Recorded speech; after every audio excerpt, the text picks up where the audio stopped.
Hello everyone, welcome to my channel where we talk about the things we love like gaming, shows, and anime. Now, I've been meaning to make this list ever since the arrival of the latest Dragon Ball Z game, so after tons of analyzing through all the games, I've made up my mind on which ones deserve to be on this list. There's a lot of shitty Dragon Ball Z games out there, so I apologize for not including most of the abominations made for us fans. So let's get started with number 10, Dragon Ball GT Final Bout. This one most definitely had to make the list. For starters, it's a GT game, so you know you gotta prepare yourself for disappointment. The time this game came out was when 3D fighting games were still struggling with making the mechanics fast and entertaining. The gameplay is very boring and every attack is delayed by like a whole second. When I first played it, I wasn't aware what Dragon Ball GT was. I was in the Cell Saga when the game came out, so I wasn't gonna hate on it right away. I gave the game a chance back then, and I gave it a chance again just in case. The game sucks. Very bad. It doesn't have anything entertaining, and it doesn't have many playable characters either. The roster is 17, but most of them are the same character, but in Super Saiyan form. Just a cheap way to try and make the character roster look big. I can't explain a lot about this game because it really doesn't offer anything. The only interesting thing about the game is the cinematic intro. Even though it is GT, but it still features some characters from the Z series, so it's an okay intro. But like I said, everything about this game is a complete waste of time. I'd like to see those GT fans try and defend it. Number 9. Dragon Ball Z Taiketsu. This game came out on the Game Boy Advance and it blew so bad. The game looks like it took notes from GT Final Bout. Game Boy Advance games have unique graphics, and this game's graphics look quite impressive.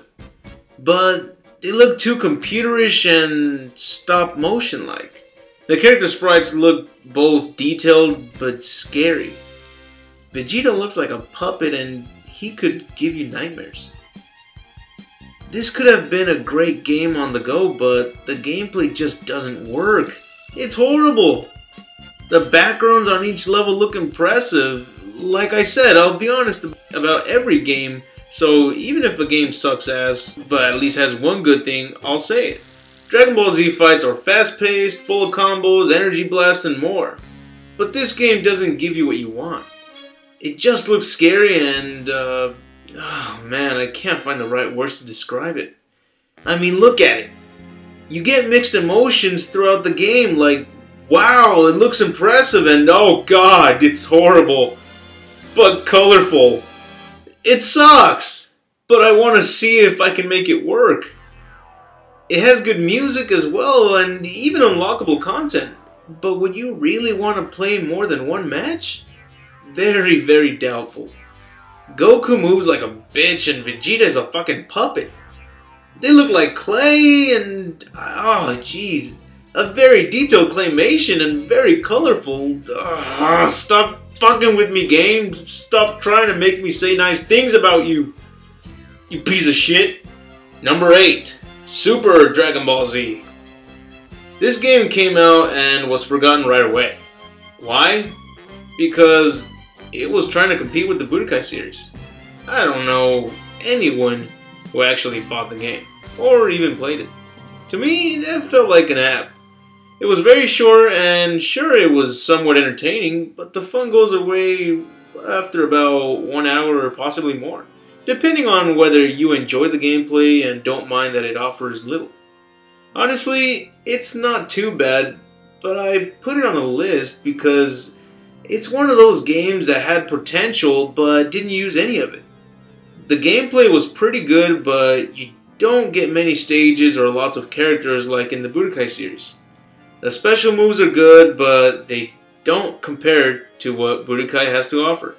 You don't have many modes to choose from, so once you beat it, you're stuck with repeating the game over and over until you unlock every customized item or until you get bored. Number 7. Dragon Ball Z Ultimate Battle 22. Here's a game that will entertain you in the music department. The character selection music is awesome and gets you pumped up for disappointment. The game features an awesome intro and even a secret intro if you input a code for extra characters. It even changes the title to Ultimate Battle 27. The character sprites look identical to the anime designs. I love that, but why is it on the list?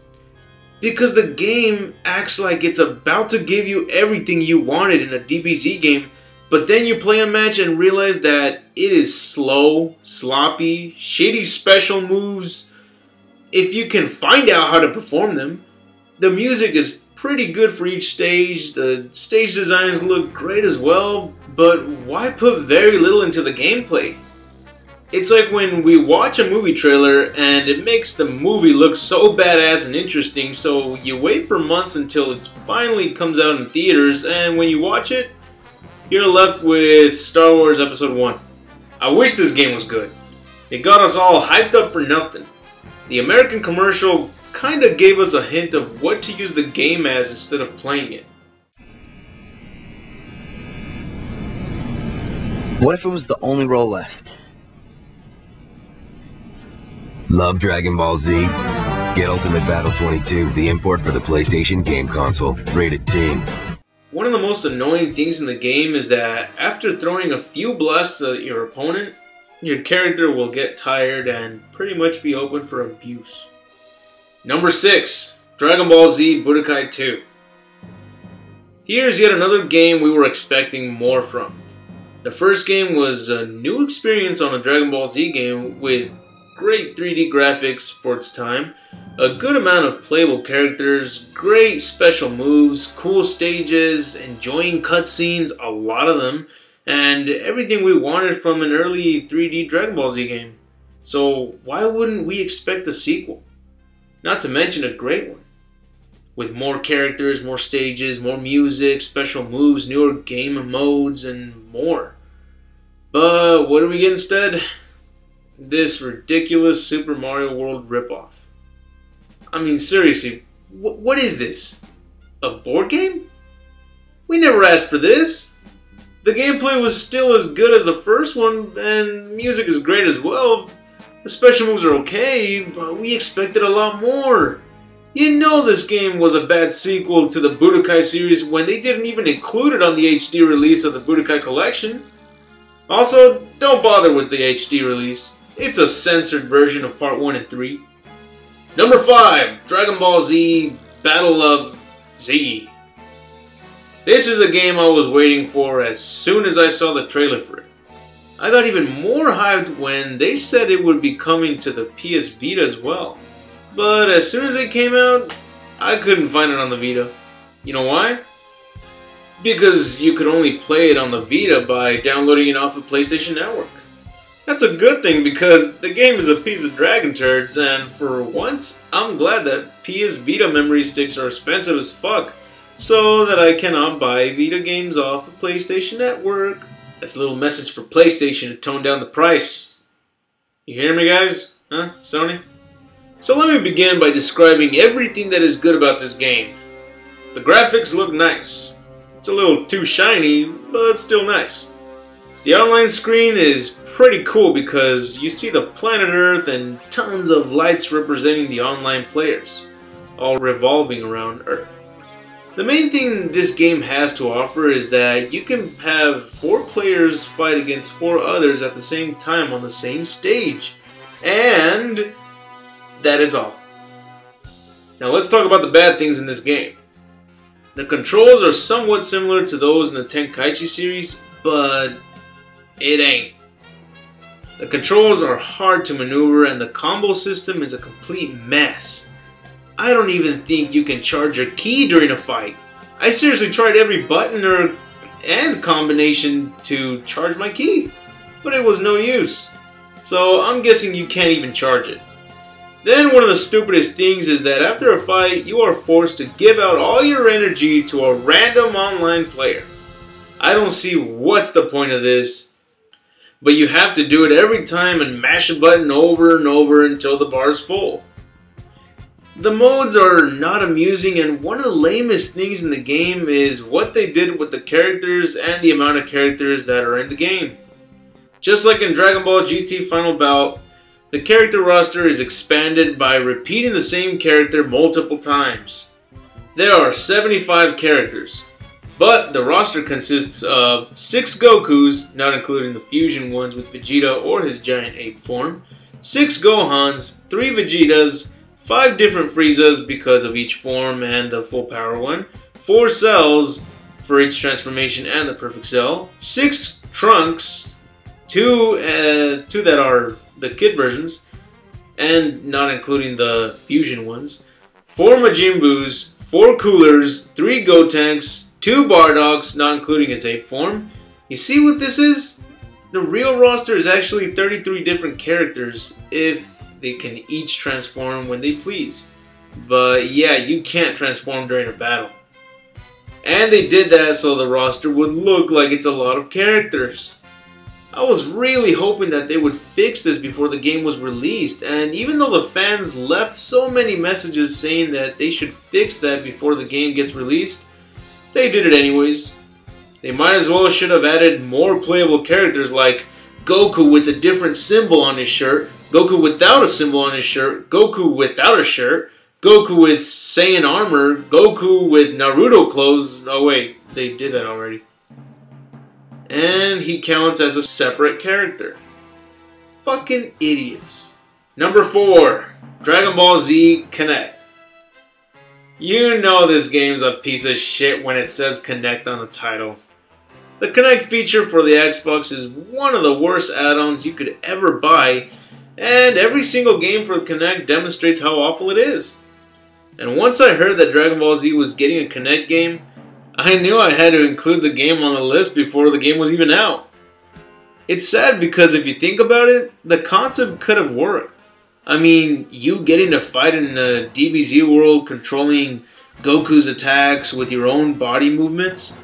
Heck, it could have even been a workout. Us fans are always trying to perform a Kamehameha and all sorts of Z Fighter attacks, so this could have been the perfect opportunity. But of course, they failed miserably and gave us a laughable game that loses interest even before you play it. I mean, check out the commercial for it. The guy doesn't even say Saiyan correctly. Become a Super Saiyan. Play Dragon Ball Z like you've never played it before. I can honestly say that the only reason to buy this game at the time it was released was to get that Super Saiyan hair hat that looks like a Burger King cardboard crown. Number 3, Dragon Ball Z Sagas. Here's a Dragon Ball Z game with a kick-ass concept. You got 2-player co-op fighting your way through Frieza's henchmen and Cell, his juniors, and Boo. It's like we finally got an arcade version of Dragon Ball Z, right? Fuck no! They ruined everything about the concept. You can't fly high.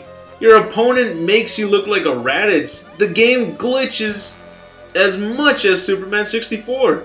The game gets repetitive right away. Your special moves are as weak as your basic moves. And did I mention that it glitches all the time? You can't find entertainment with this game.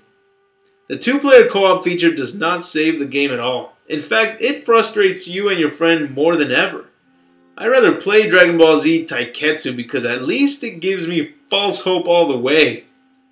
Okay, forget about what I said. I can't touch these games. There is no point in playing them all the way. I'd rather play those Japanese RPG games without English translation and play it all the way till the end. Let's go to the next one. I don't want to talk about this game anymore. Number 2, Dragon Ball Evolution. Oh man, this game is gonna be fun to criticize. Nah, I'm straight up gonna talk massive shit about this game. This fucking desperate money craver should not have been born. But since the movie didn't make money, might as well attempt it with the game based on it, right? I found a dildo more appealing than this, and I'm straight. You got awesome characters like Hollywood Goku with his Donkey Kong ape form. You got Crouching Tiger, Hidden Talent, Yamcha without a flying cat, and Drill for some reason. Anna Williams, Hollywood Bulma. Yeah, Bulma's a fighter in the game.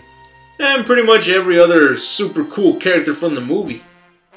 Except for the high school bullies, because they're too cool for this game. The gameplay is... Wait, you don't care about the gameplay. No one is ever gonna bother to play this game. But since you're curious, the gameplay is a copy of the Budokai series. I mean, for some reason, the same fucking creators, which is Bandai, actually worked on the game as well. Didn't they know that nobody would ever waste a nickel on this product? We may have let our curiosity get the worst of us by watching the movie, but I know what you're all thinking. Who was actually willing to work on this game? Who took their time to make polygons for each character and draw the characters in such a nice quality? If only I could get a hold of one of the creators from either the game or the movie. I have so many questions to ask them. But now that I think about it, I'm sure their answer would be profit, money, merchandise. You want to know what I think? I think some of the creators actually tried to make the game bad. I mean, look at how they walk. There's no way someone would make them walk like they shit themselves and assume it looks great. You ever want to play a drinking game? Try this game out. I know you lose either way, but at least you'll be laughing your ass off with your friends. And number 1 is Dragon Ball Z Legacy of Goku. So, Dragon Ball Evolution was destined to be horrible no matter how good the gameplay is. But here, there was no excuse. This was the first American Dragon Ball Z game, so you would assume that they would give it their A game. But it looks like instead they said, hey, it's our first game, so don't worry about whether it's good or not, because it's the first. In this game, you control Goku and only him. You start off by fighting critters in the forest and make your way towards Raditz. So, how's the gameplay? Very boring. You can punch, fire a ki blast, and fly like about 2 inches off the ground. Goku sounds nothing like the American voice actor.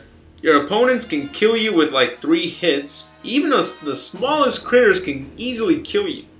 The punch attack is practically useless because everything can kill you with about 3 hits, so you have to keep your distance if you want to progress. The only somewhat entertaining part of the game is exploring the area you're in. Just because you're curious of what certain areas in the DBZ world look like.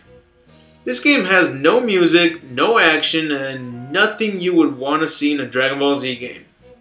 It's funny how they made a sequel even though this game was horrible, but the sequel actually turned out to be great. I mean, it was a lot of fun. But here, if you're as desperate and as bored as I was when I decided to play it all the way through, trust me, you won't feel satisfied. I played the entire game because I was on a road trip and a couple days away from home, so I had little to no other choice but to play this fucking game. The game ends with Goku defeating Frieza and being trapped in Planet Namek where it blows up and leaves the player wondering if Goku made it out. Imagine if I didn't know what happened next. I'd be fucking pissed. I'd most likely chuck the game out the window. That's it for the video. I hope you enjoyed the video, and if so, put a thumbs up. And if there are any other videos you would love to request, please let me know in the comments. Also, if you want to shout out a video request or you want to ask me a question for the next Q&A video, I strongly recommend you do so on my Facebook page. And if you want to see more of my videos, be sure to hit the subscribe button because it really helps me out a lot. And I'll be sure to let you know when I post up more videos. This is Score saying have an awesome day.